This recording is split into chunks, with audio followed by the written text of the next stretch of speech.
अस्सलाम वालेकुम नाजरीन, हाईटेक न्यूज के नेशनल और इंटरनेशनल खबरों में आपका खैर मकदम है। मैं हूं नेहा खान। नजर डालते हैं आज की अहम खबरों पर।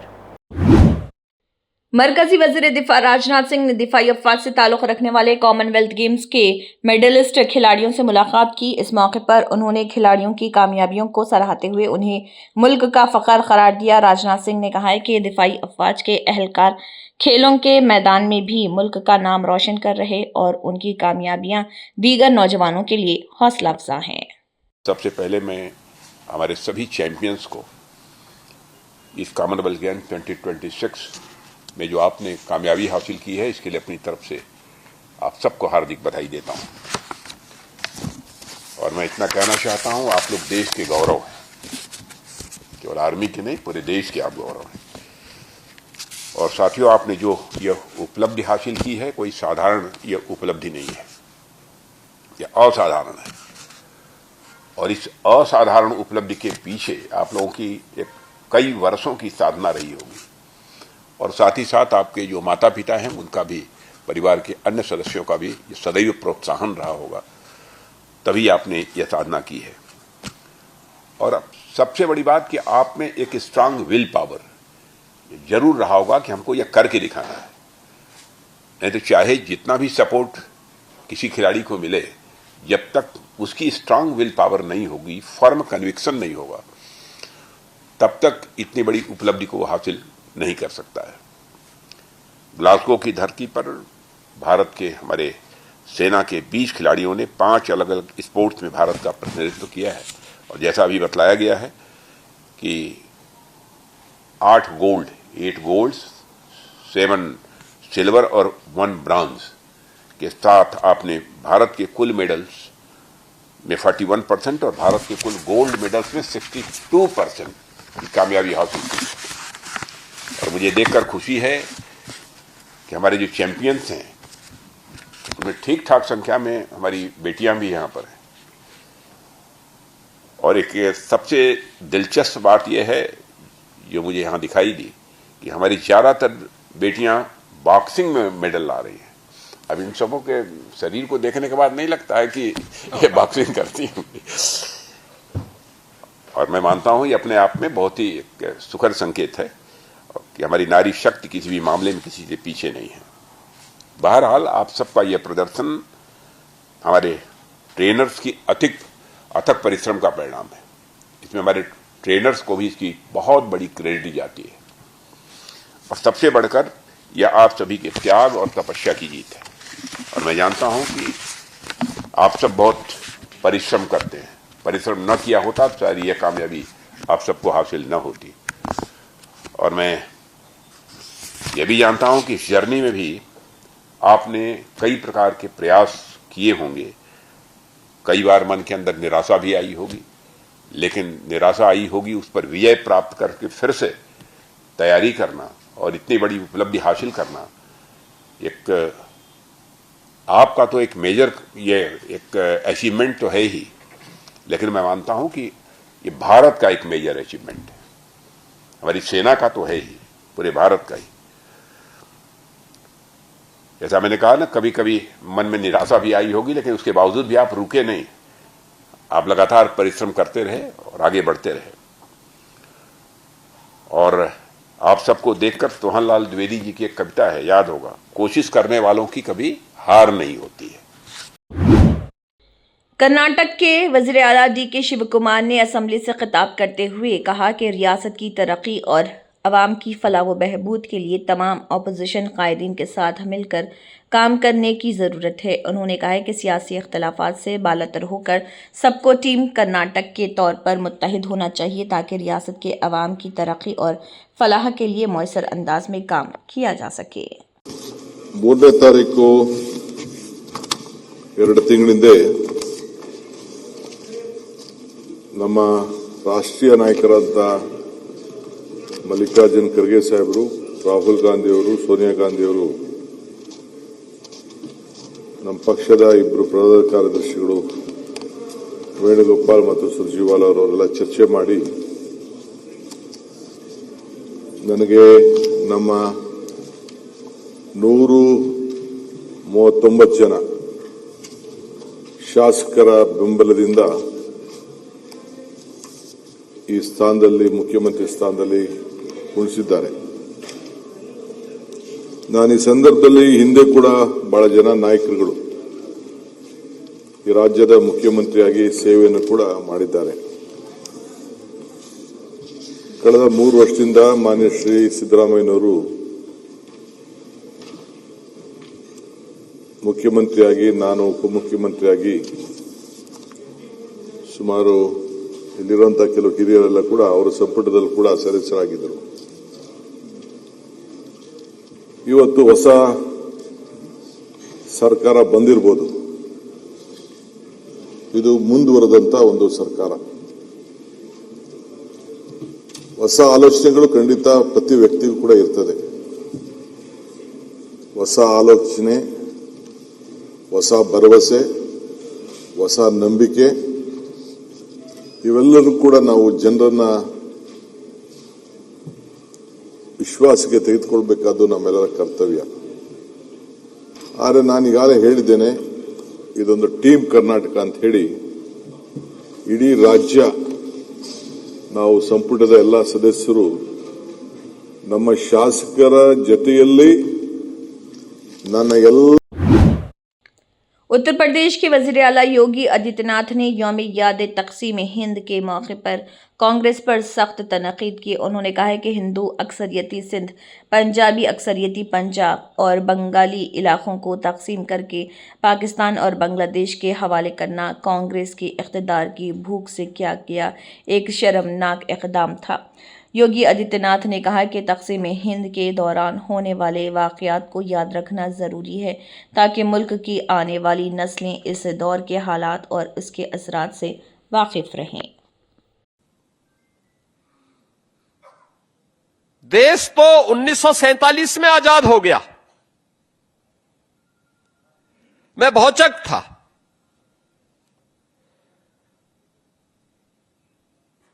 कि 1947 में देश आजाद हो गया।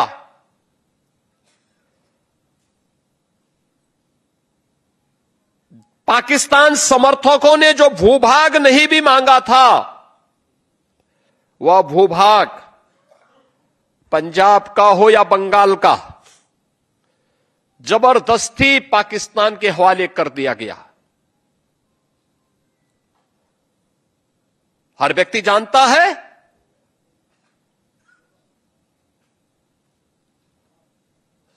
सिंध हिंदू बाहुल्य था, सिंधी बाहुल्य था, जबरदस्ती वो अभी पाकिस्तान के हवाले कर दिया गया।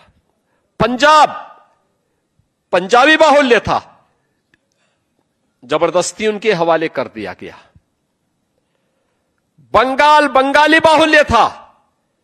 आज भी आप जाएंगे बांग्लादेश बॉर्डर पर जाकर के देखिए उस त्रासदी को। सारे हिंदू गांव लेकिन जबरदस्ती बांग्लादेश को दे दिए गए। इस शर्मनाक कृत्य किसी और ने नहीं किया। यह शर्मनाक कृत्य क्या था? सत्ता के प्रति अति आतुर उस कांग्रेस ने, जिस पर इस देश ने आंखें बंद करके विश्वास किया था।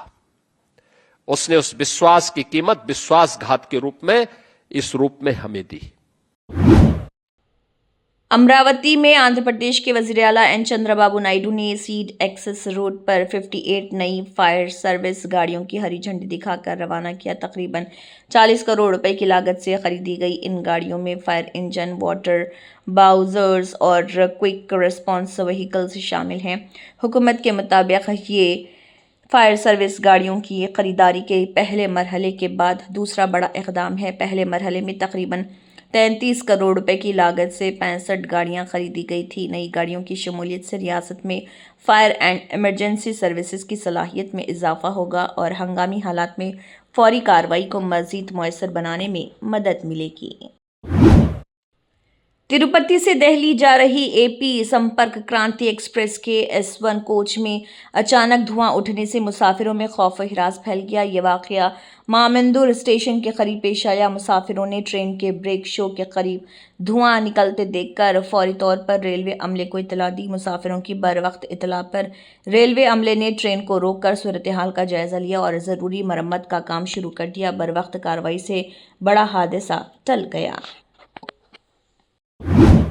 चित्तूर जिले के एसआरपुरम मंडल के कशेरा समुद्रम में एक अफसोसनाक वाकया पेश आया, जहां एक नौजवान ने मुबैना तौर पर अपने माजूर वालिद को चाकू से हमला करके कत्ल किया। पुलिस के मुताबिक 45 साला आनंद से उसके बेटे ज्योतेश्वर ने शराब के लिए पैसे मांगे और पेंशन की रकम को लेकर झगड़ा किया। इल्ज़ाम है कि वालिद के सोए हुए होने के दौरान मुलजिम ने चाकू से उन पर मुतअद्दिद वार किए, जिससे उनकी मौत हो गई। वाक़े के दौरान रोकने की कोशिश करने वाली खातून पर भी मुबैना तौर पर चाकू से हमला किया गया। पुलिस के मुताबिक मुलजिम फरार होते हुए 108 पर फ़ोन करने के बाद वहां से चला गया। एसआरपुरम पुलिस ने मुकदमा दर्ज करके मुलजिम की तलाश शुरू कर दी। नागर कर्नूल जिले के वेलदांडा मंडल में एक दिल दहला देने वाला वाकया सामने आया, जहां 25 साला शादीशुदा खातून अनुषा को मुबैना तौर पर रामलू नामी शख्स ने जान से मार दिया। पुलिस के मुताबिक मुलजिम ने मुबैना तौर पर मनसूबाबंदी के तहत अनुषा को मोटरसाइकिल पर ले जाकर गला घोंटकर उसे मार दिया और शवाहिद मिटाने के लिए लाश को डीजल से आग लगाई। मुलजिम के खुद पुलिस के सामने पेश होने के बाद वाक़ये का इंकशाफ हुआ।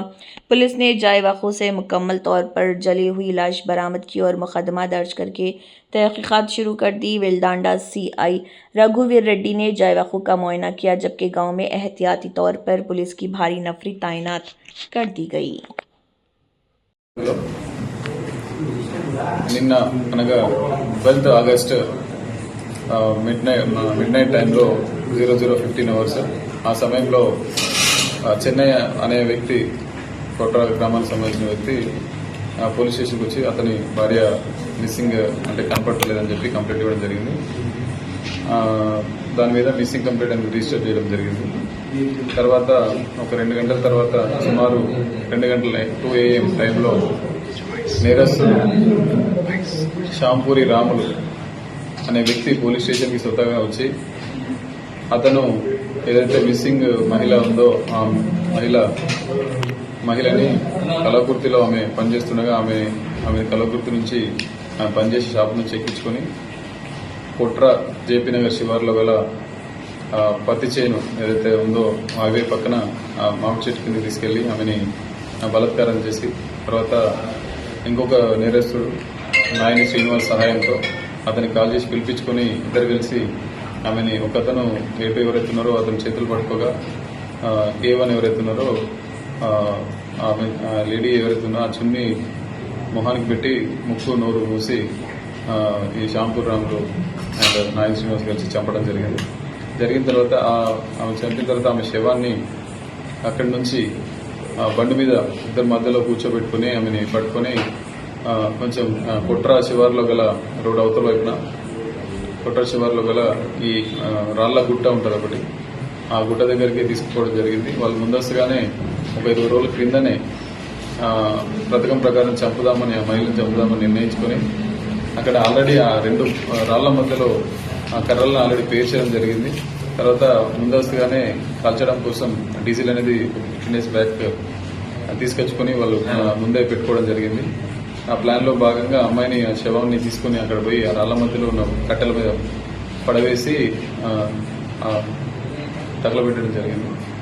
తర్వాత తగలబెట్టిన అని చెప్పి మనకు చెప్పిన దాని ప్రకారం అక్యూజ్డ్ నేరస్తుని తీసుకొని మనం క్రైమ్ సీన్ పోయేసరికి నేరస్థలంలో ఆ 2 రాళ్ల మధ్యలో దాదాపు మొత్తం ఒక శవం కాలిపోయి ఉన్నట్లుగా కనబడుతుంది. అక్కడక్కడ మాంసం ముద్దలు ఎముకలు మాత్రమే కనబడుతున్నాయి.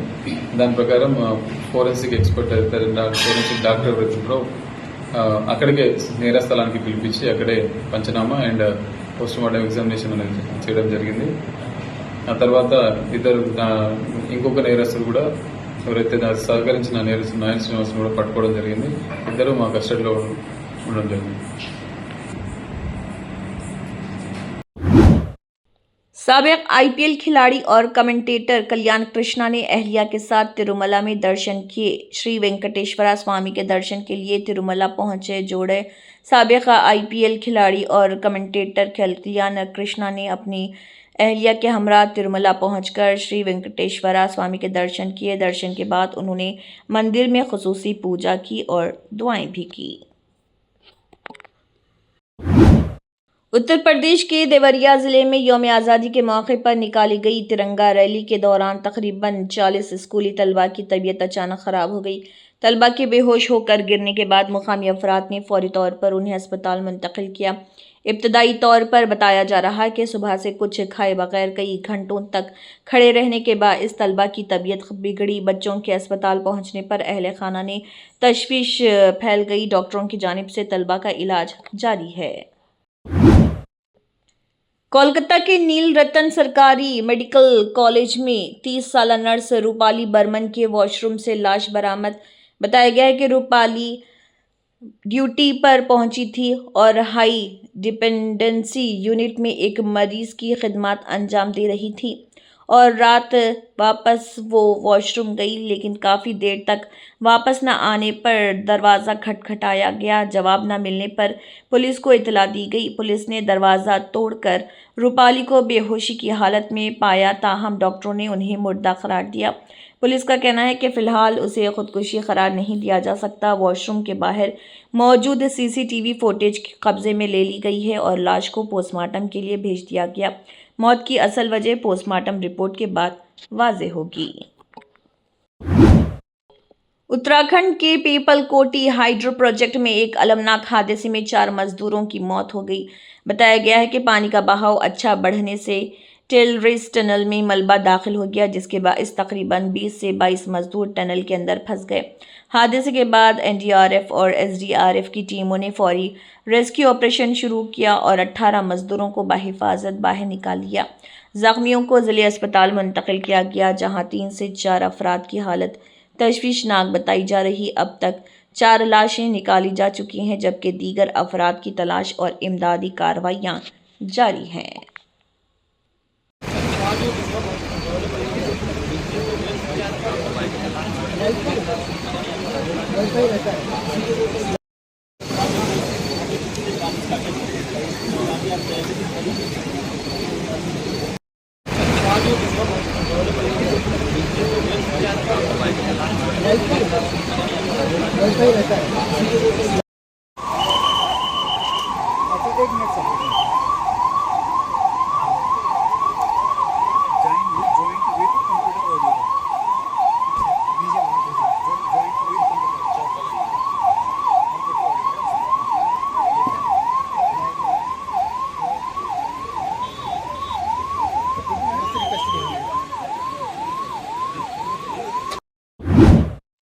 इसी के साथ हाईटेक न्यूज़ के नेशनल और इंटरनेशनल खबरें इख्तिताम को पहुंचती हैं। अल्लाह हाफिज।